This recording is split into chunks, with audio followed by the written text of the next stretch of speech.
And as you know 2021 में Covid के चक्कर में सेंसस नहीं हुआ था एंड नेक्स्ट सेंसस शेड्यूल कब है 2000।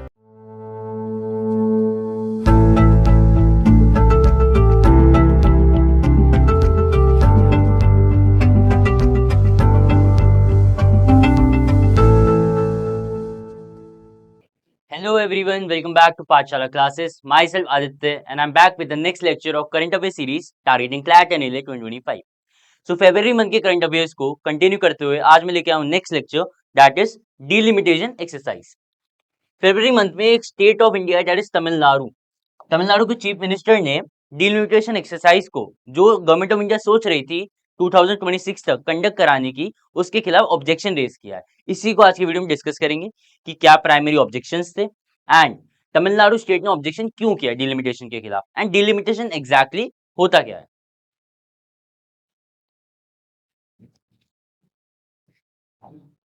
Delimitation exercise, Tamil Nadu chief minister presented a resolution in the state assembly. उन्होंने तमिलनाडु लेजिस्लेटिव असेंबली में रिजोल्यूशन पेश किया 14 फरवरी को, urging the union government to hold a delimitation exercise schedule for 2026।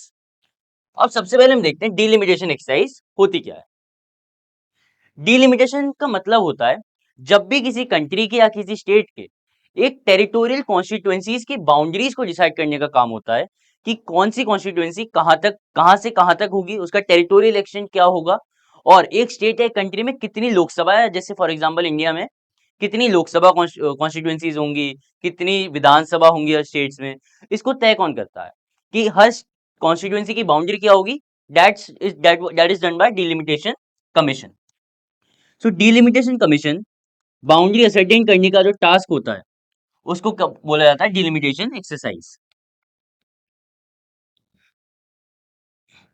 अब 2026 तक यूनियन गवर्नमेंट चाह रही थी कि लोकसभा कॉन्स्टिट्यूएंसीज को रिव्यू करा जाए कि क्या आज के दिन में जो 543 लोकसभा कॉन्स्टिट्यूएंसीज हैं क्या वही बने रहे, या लोकसभा कॉन्स्टिट्यूएंसीज को 2026 में डिलिमिटेशन कमीशन के बैठने के बाद, डिलिमिटेशन एक्सरसाइज के बाद क्या उसे 848 तक रेस कर दिया जाए या नहीं, ये सवाल था। तो यूनियन गवर्नमेंट चाह रही थी इसको प्रीपोन करके डिलिमिटेशन कमीशन को 2026 में कर दिया जाए, लेकिन इसका ऑब्जेक्शन किया स्टेट ऑफ तमिलनाडु ने और कुछ और सदर्न स्टेट्स ने। इसका रीजन देखते हैं। Stalin emphasized the need to maintain the current ratio of parliament and assembly constituencies fixed based on the 1971 census. So आज के दिन में जो लोकसभा और असेंबली कॉन्स्टिट्यूएंसीज हैं वो कौन से डिलिमिटेशन कमीशन के हिसाब से है, जो 1971 में बैठी थी। 1971 में सेंसस हुआ था और 1972 में डिलिमिटेशन कमीशन बैठी थी।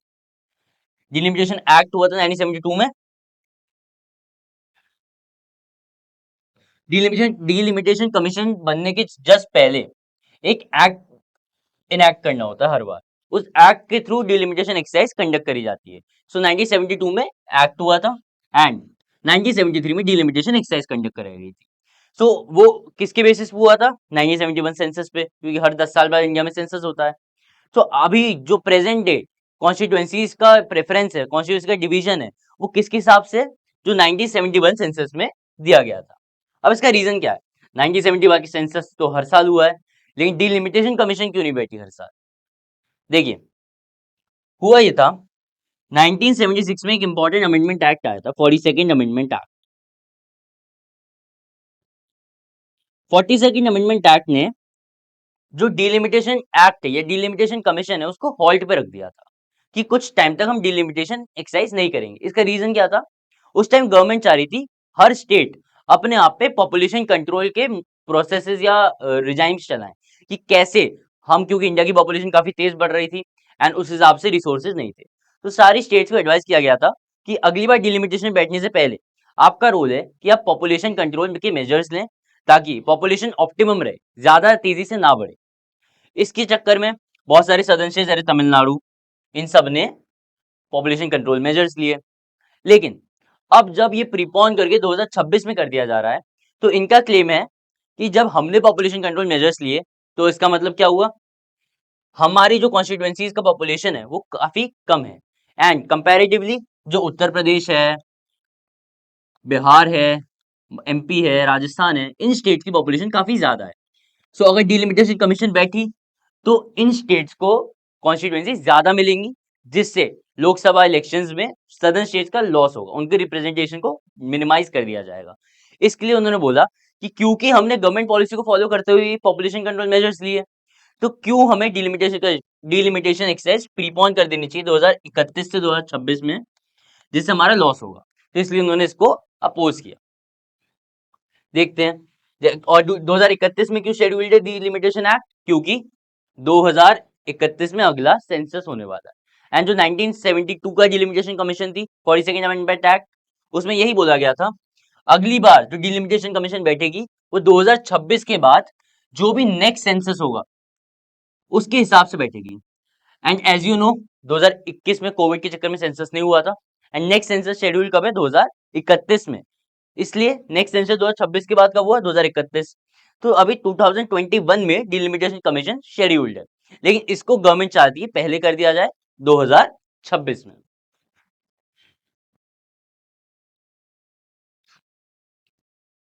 He also presented a resolution urging the union government to discard the one nation one election.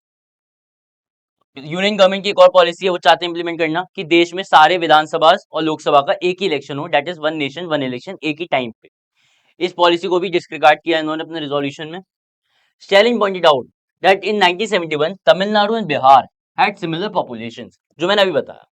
1971 में जब डिलिमिटेशन एक्सरसाइज हुई थी तो इन दोनों कंट्रीज का इन दोनों स्टेट्स का जो रिप्रेजेंटेशन था पॉपुलेशन का वो इक्वल था, लेकिन क्योंकि तमिलनाडु ने पॉपुलेशन कंट्रोल मेजर्स बेहतर दिए तो आज के दिन बिहार की पॉपुलेशन काफी राइज कर गई है, उत्तर प्रदेश की काफी राइज कर गई है, लेकिन इनकी सब्सटेंशियली उस रेट से ग्रो नहीं करी है, तो इसका लॉस इन्हें क्यों झेलना पड़े, ये इनका क्लेम है। But over the past 5 decades Bihar population has surged to over 1.5 times that of Tamil Nadu. मतलब जिस स्पीड से तमिलनाडु की पॉपुलेशन ग्रो हुई है उससे 1.5x ग्रोथ से बिहार की पॉपुलेशन बढ़ी है। Moving further, what is delimitation? Delimitation literally means the act और प्रोसेस ऑफ फिक्सिंग लिमिट्स और boundaries of territorial constituencies in a country or a province having a legislative body। मतलब चाहे कोई state हो या कोई कंट्री हो जिसमें लेजिस्लेचर है, जिसमें इलेक्शंस होते हैं, उनकी कॉन्स्टिट्यूएंसीज को फिक्स करने का काम, बाउंड्रीज को फिक्स करने का काम किसका होता है? डिलिमिटेशन कमीशन का। एंड इस एक्सरसाइज को क्या कहते हैं? Delimitation. Main objective of delimitation is to provide equal representation to equal segments of a population. मतलब एक जगह की पॉपुलेशन के हिसाब से उसको कितनी कॉन्स्टिट्यूएंसीज दी जाएंगी, मतलब एक स्टेट की पॉपुलेशन क्या है उस हिसाब से कितनी कॉन्स्टिट्यूएंसीज में उसको डिवाइड किया जाएगा, इस पर डिपेंड होता है। It is ideally carried out every few years after census by an independent delimitation commission formed under the provisions और डिलिमिटेशन कमीशन एक्ट। देखिए अभी हम नेशनल लेवल डिलिमिटेशन की बात कर रहे हैं, लेकिन अभी तक देश के कुछ स्टेट्स में 1971 के बाद भी डिलिमिटेशन कमीशन बैठी है। For example last bar most recent में जो डिलिमिटेशन कमीशन बैठी थी वो बैठी थी 2020 में, 6 मार्च 2020 में state of Jammu and Kashmir. क्योंकि आपको पता है आर्टिकल 370 के बाद 370 को जब एबॉलिश कर दिया गया उसकी कुछ प्रोविजंस को, तो जम्मू कश्मीर क्या है, स्टेट से यूनियन टेरिटरी बन गया। तो उसमें डिलिमिटेशन कमीशन बिठाई गई कि जब भी कभी इलेक्शंस होंगे, लेजिस्लेचर आएगा तो उसकी कॉन्स्टिट्यूएंसीज कैसी होनी चाहिए। और इस state of Jammu and Kashmir में जो डिलिमिटेशन कमीशन बैठी थी इसकी चेयर कौन थी? रंजना प्रकाश देसाई। ये इंपॉर्टेंट सवाल है। आखिरी बार जब डिलिमिटेशन कमीशन बैठी थी जम्मू एंड कश्मीर में, चेयर उनकी थी रंजना प्रकाश देसाई। चलिए आगे चलते हैं इसी टॉपिक पे। अंडर आर्टिकल 82 ये कॉन्स्टिट्यूशनल प्रोविजन है regarding delimitation. Under article 82 parliament is to enact a delimitation act after every census. मतलब हर सेंसस के बाद एक डिलिमिटेशन एक्ट आएगा एंड उस डिलिमिटेशन एक्ट से डिराइव होगा अथॉरिटी किसकी? डिलिमिटेशन एक्सरसाइज की। फॉर एग्जांपल 2011 में सेंसस हुआ, 2011 के बाद जस्ट बाद एक्ट आ जाएगा। फॉर एग्जांपल 2012 में अगर एक्ट आ गया एंड एक्ट के बाद डिलिमिटेशन एक्सरसाइज होगी। लेकिन 2011 में नहीं हुआ था डिलिमिटेशन, क्यों? क्योंकि 1976 में जब 42nd अमेंडमेंट एक्ट आया उसके बाद से डिलिमिटेशन को हॉल्ट पे डाल दिया गया था। सिमिलरली 84th अमेंडमेंट भी जब आया उसने भी डिलिमिटेशन कमीशन को पॉज रखा। इसलिए आज भी 1971 सेंसस के बाद जो डिलिमिटेशन कमीशन बैठी 1973 में, उसी के सेंसस के डेटा के हिसाब से हम उसे फॉलो करते हैं।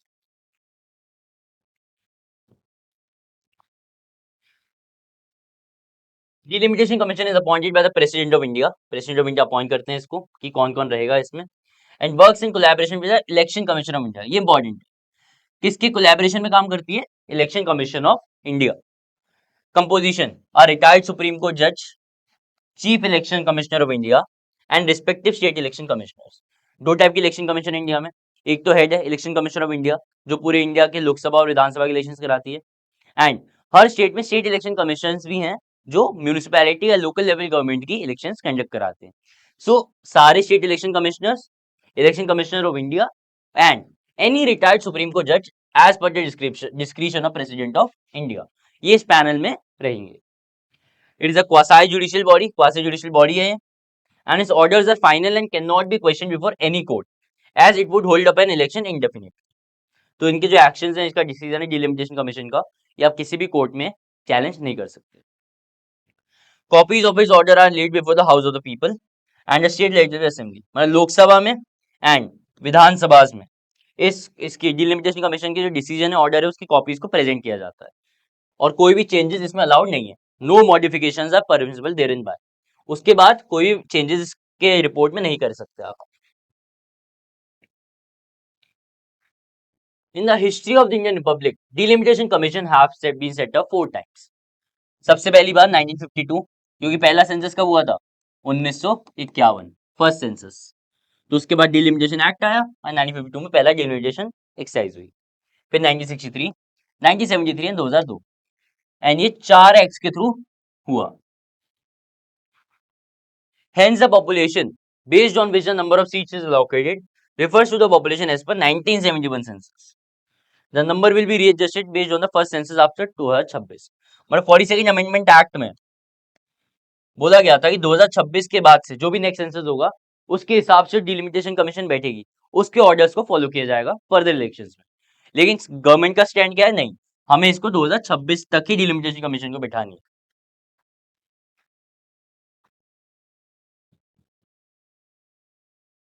The boundaries of territorial constituencies were readjusted without changing the number of seats, and seats for SC and ST were determined as per 2001 census. This will again be carried out after 2026। तो SC ST के कितना representation होना चाहिए, कितनी seats होनी चाहिए reserve उनके लिए, ये भी 2026 के सेंस डिलिमिटेशन कमीशन के बाद, इस पीरियड के बाद डिसाइड होगा। The delimitation process would have happened based on a census of 2031। जैसे मैंने बताया, अभी शेड्यूल कब थी डिलिमिटेशन कमीशन? 2031 के सेंसस के बाद। लेकिन क्योंकि और क्यों है ये रीजन? क्योंकि पहला सेंसस होगा 2026 के बाद। However, with the 2021 census now being postponed due to COVID-19 and the year 2026 nearing, government has been thinking about कि हाँ हमें इसको प्रीपोन करना चाहिए डिलिमिटेशन एक्सरसाइज को, और 31 की जगह 2026 में कराना चाहिए। इसी को सदर्न स्टेट ऑब्जेक्ट कर दिए। What is the issue? The number of seats were frozen based on the 1971 census as already mentioned in order to encourage population control measures because of uneven population measures explosion in the last 5 decades। मतलब इतनी तेजी से population बढ़ रही थी पिछले 5 decades में, इस मेजर्स के अनाउंस करने के बावजूद किन स्टेट्स में? उत्तर प्रदेश, बिहार, एमपी, राजस्थान। तो इनका जो पॉपुलेशन आज के दिन में ज्यादा है, तो अगर 2026 में डिलिमिटेशन कमीशन बैठ गई तो इनका जो शेयर होगा, इनकी जो कॉन्स्टिट्यूएंसीज होंगी वो काफी बढ़ जाएंगी सदर्न स्टेट्स के कंपैरिजन में, जो मैंने अभी बताया। इसीलिए वो चाहते हैं कि नहीं, क्योंकि हमने आपको ऑर्डर फॉलो करते हुए 1971 में पॉपुलेशन कंट्रोल मेजर्स लिए, तो ये हमारे साथ अनफेयर होगा अगर इसको प्रीपोन कर दिया जाए।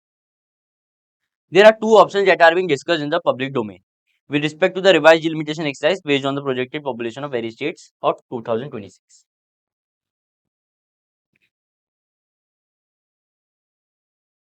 दो मुद्दे जिन पे डिस्कशन होना है, क्या मैंने अभी बताया, क्या 543 सीट्स ही रखनी चाहिए या फिर इन 543 को बढ़ाते हुए इंक्रीज करते हुए कितना कर देना चाहिए कमीशन के बाद? 848। इन दो मुद्दों पे डिलिमिटेशन कमीशन को डिसाइड करना है जब भी ये नेक्स्ट सेटअप होगी।